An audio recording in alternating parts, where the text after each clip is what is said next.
ಪಾಲಕ್ಕಾಡ್ ನಗರದ ಗದ್ದಲದ ಮಧ್ಯಭಾಗದಲ್ಲಿ ಸ್ಟೇಡಿಯಂ ಬಸ್ ಸ್ಟ್ಯಾಂಡ್ನ ಹತ್ತಿರದ ಮಾರ್ಟ್ ಎಂಬ ಸೂಪರ್ ಮಾರ್ಕೆಟ್ನಲ್ಲಿ ಓಣಂ ಕಾಲದ ಒಂದು ಸಂಜೆ ಒಂದು ಮರೆಯಲಾಗದ ಘಟನೆ ನಡೆಯಿತು. ಅಂಗಡಿಯಲ್ಲಿ ಜನರು ಓಣಂ ಸದ್ಯಕ್ಕೆ ಬೇಕಾದ ಸಾಮಾನುಗಳನ್ನು ಖರೀದಿಸಲು ಗುಂಡಿಗೆಯಂತೆ ತಿರುಗುತ್ತಿದ್ದರು. ಕೆಲವರು ತರಕಾರಿಗಳನ್ನು ಆಯ್ದುಕೊಳ್ಳುತ್ತಿದ್ದರೆ ಇನ್ನೂ ಕೆಲವರು ಹೂವುಗಳು ಮತ್ತು ಸಿಹಿತಿಂಡಿಗಳನ್ನು ಆಯ್ಕೆ ಮಾಡುತ್ತಿದ್ದರು. ಶೀತಕಯಂತ್ರದ ಝೇಂಕಾರ, ಕ್ಯಾಷಿಯರ್ನ ಬೀಪ್ ಶಬ್ದ, ಜನರ ಸಂಭಾಷಣೆ ಎಲ್ಲವೂ ಕೂಡಿ ಒಂದು ಗದ್ದಲದ ಲಯವನ್ನು ಸೃಷ್ಟಿಸಿತು.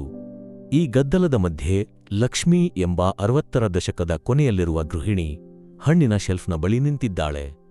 ಹಸಿರು ಹತ್ತಿಯ ಸೀರೆ, ಹಣೆಗೆ ಕುಂಕುಮ, ಕೈಯಲ್ಲಿ ದೊಡ್ಡ ಶಾಪಿಂಗ್ ಬುಟ್ಟಿಯೊಂದಿಗೆ 1 ಕಿಲೋ ಮಾವಿನ ಹಣ್ಣನ್ನು ಆಯ್ದುಕೊಳ್ಳಲು ಪ್ರಯತ್ನಿಸುತ್ತಿದ್ದಾಳೆ. ಈಗಿನ ಮಾವಿನ ಹಣ್ಣಿಗೆ ರುಚಿಯೇ ಇಲ್ಲ, ಹಿಂದೆ ಎಲ್ಲವೂ ಎಂದು ಅವಳು ಅಸಹನೆಯಿಂದ ಗೊಣಗುತ್ತಿದ್ದಾಳೆ. ಆಗ ಇಬ್ರಾಹಿಂ ಎಂಬ 25 ವರ್ಷದ ಯುವಕ ಒಂದು ಬುಟ್ಟಿ ಹಣ್ಣು ತೆಗೆದುಕೊಳ್ಳಲು ಅಲ್ಲಿಗೆ ಬಂದ. ಕಾಲೇಜು ವಿದ್ಯಾರ್ಥಿಯಾದ ಇಬ್ರಾಹಿಂ ನೀಲಿ ಶರ್ಟ್ ಮತ್ತು ಜೀನ್ಸ್ ಧರಿಸಿ ಒಂದು ಕೈಯಲ್ಲಿ ಫೋನ್ನಲ್ಲಿ ಸಂದೇಶ ಕಳುಹಿಸುತ್ತಾ ಇನ್ನೊಂದು ಕೈಯಲ್ಲಿ ಸಣ್ಣ ಬುಟ್ಟಿಯನ್ನು ಹಿಡಿದುಕೊಂಡಿದ್ದ. ಅವನು ಒಂದು ಬುಟ್ಟಿ ಮಾವಿನ ಹಣ್ಣನ್ನು ತೆಗೆದುಕೊಳ್ಳಲು ಕೈ ಚಾಚಿದಾಗ ವಿಷಯಗಳು ತಲೆ ಕೆಳಗಾದವು. ಲಕ್ಷ್ಮಿ ಇದ್ದಕ್ಕಿದ್ದಂತೆ ತಿರುಗಿ ಇಬ್ರಾಹಿಂನನ್ನು ತೀಕ್ಷ್ಣವಾಗಿ ನೋಡಿದಳು. ಅವಳ ಮುಖ ಗಂಭೀರವಾಯಿತು, ಕಣ್ಣುಗಳು ಕಿರಿದಾದವು, ತುಟಿಗಳು ನಡುಗಿದವು.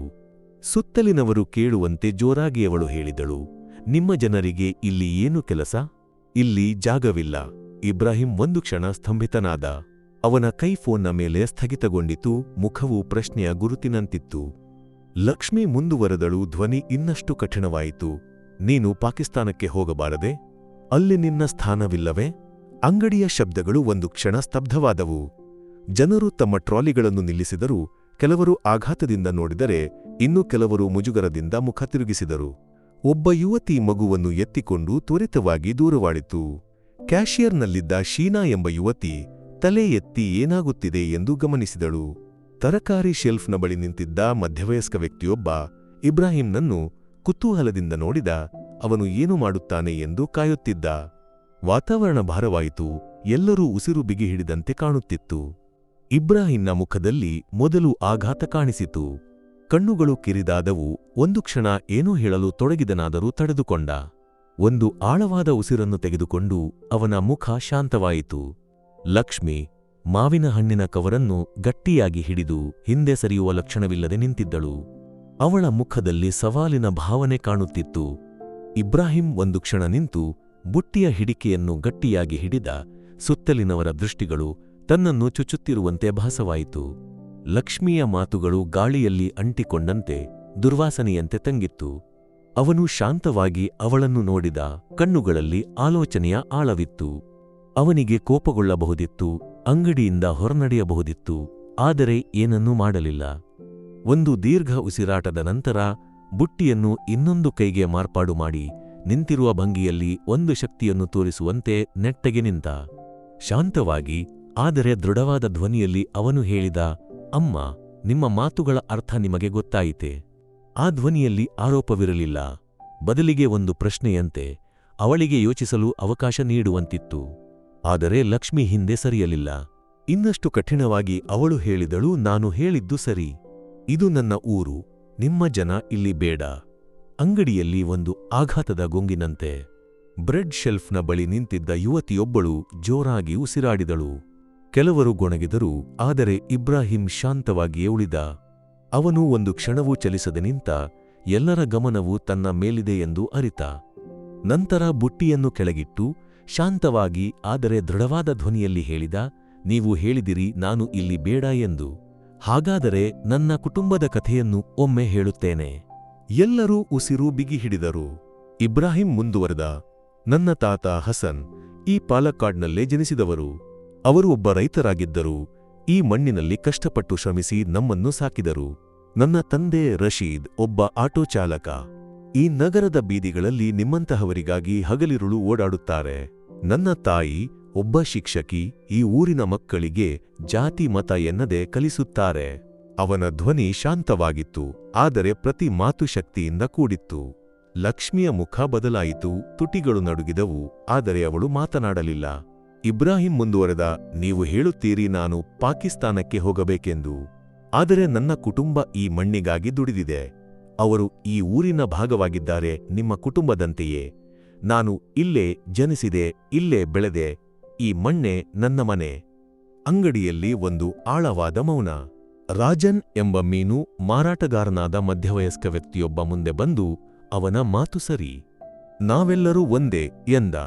ಫ್ರೋಜನ್ ಫುಡ್ ಶೆಲ್ಫ್ನ ಬಳಿ ನಿಂತಿದ್ದ ವೃದ್ಧೆಯೊಬ್ಬಳು, ನನ್ನ ತಂದೆ ಸ್ವಾತಂತ್ರ್ಯ ಹೋರಾಟಗಾರರಾಗಿದ್ದರು, ಅವರು ಹೇಳಿದ್ದು ನಮ್ಮ ದೇಶ ಎಲ್ಲರಿಗೂ ಸೇರಿದೆ ಎಂದಳು.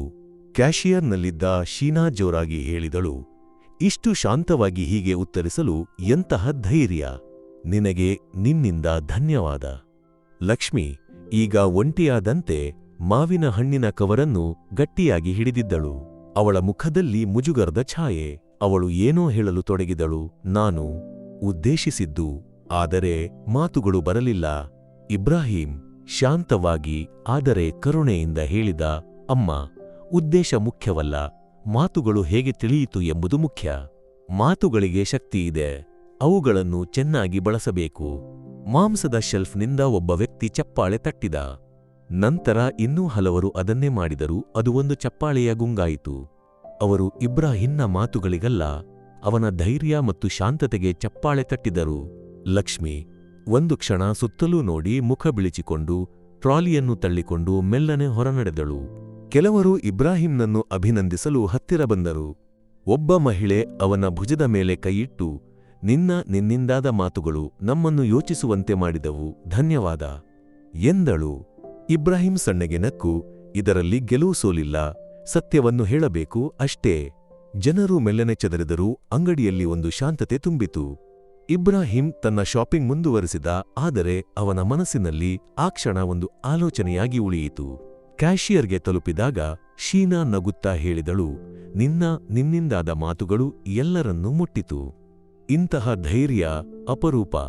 ಇಬ್ರಾಹಿಂ ಉತ್ತರಿಸಿದ, ಕೆಲವೊಮ್ಮೆ ಶಾಂತತೆಯೇ ದೊಡ್ಡ ಉತ್ತರ. ಕೋಪವು ಇನ್ನಷ್ಟು ಗೋಡೆಗಳನ್ನು ಕಟ್ಟುತ್ತದೆ. ಆ ರಾತ್ರಿ ಮನೆಯಲ್ಲಿ ಇಬ್ರಾಹಿಂ ಈ ಘಟನೆಯನ್ನು ತನ್ನ ತಂದೆಗೆ ಹೇಳಿದ. ಶಾಂತ ಸ್ವಭಾವದ ರಶೀದ್ ಗಮನವಿಟ್ಟು ಕೇಳಿ. ನಂತರ ಹೇಳಿದ, ನಿನ್ನ ಮಾತುಗಳು ಒಂದು ಬೀಜದಂತೆ. ಕೆಲವರಿಗೆ ಅದು ಮೊಳಕೆಯೊಡೆಯಲು ಸಮಯ ಬೇಕು. ನಿನ್ನ ಧೈರ್ಯ ನಮ್ಮೆಲ್ಲರಿಗೂ ಹೆಮ್ಮೆ. ಅದೇ ಸಮಯದಲ್ಲಿ ಲಕ್ಷ್ಮಿ ಮನೆಯಲ್ಲಿ ಒಂಟಿಯಾಗಿ ಕುಳಿತು ಇಬ್ರಾಹಿಂನ ಮಾತುಗಳನ್ನು ನೆನಪಿಸಿಕೊಂಡಳು. ಅವಳ ಮನಸ್ಸಿನಲ್ಲಿ ಮೊದಲ ಬಾರಿಗೆ ಒಂದು ಅನುಮಾನ ಮೊಳಕೆಯೊಡೆಯಿತು. ಅವಳು ತನ್ನ ಮೊಮ್ಮಕ್ಕಳನ್ನು, ಅವರು ಬೆಳೆಯುತ್ತಿರುವ ಈ ಊರನ್ನು ಯೋಚಿಸಿದಳು. ದಿನಗಳು ಕಳೆದಂತೆ ಈ ಕಥೆ ಪಾಲಕ್ಕಾಡ್ನ ಬೀದಿಗಳಲ್ಲಿ ಹರಡಿತು. ಇಬ್ರಾಹಿಂನ ಧೈರ್ಯ ಮತ್ತು ಶಾಂತತೆ ಜನರಿಗೆ ಒಂದು ಪಾಠವಾಯಿತು. ಲಕ್ಷ್ಮಿ ಮೆಲ್ಲನೆ ತನ್ನ ಚಿಂತನೆಗಳನ್ನು ಬದಲಾಯಿಸಲು ಆರಂಭಿಸಿದಳು. ಅವಳು ಇಬ್ರಾಹಿಂನನ್ನು ಮತ್ತೆ ಭೇಟಿಯಾದರೆ ಕ್ಷಮೆಯಾಚಿಸಬೇಕೆಂದು ಆಶಿಸಿದಳು. ಈ ಕಥೆ ಮಾತುಗಳ ಶಕ್ತಿಯನ್ನು, ತಾರತಮ್ಯವನ್ನು ಧೈರ್ಯದಿಂದ ಎದುರಿಸುವ ಪ್ರಾಮುಖ್ಯತೆಯನ್ನು ನಮಗೆ ನೆನಪಿಸುತ್ತದೆ. ಒಟ್ಟಿಗೆ ಇಂತಹ ಕಥೆಗಳನ್ನು ಹಂಚಿಕೊಂಡು ಒಂದು ಒಳ್ಳೆಯ ಬದಲಾವಣೆಯನ್ನು ಸೃಷ್ಟಿಸೋಣ, ಅಲ್ಲವೇ?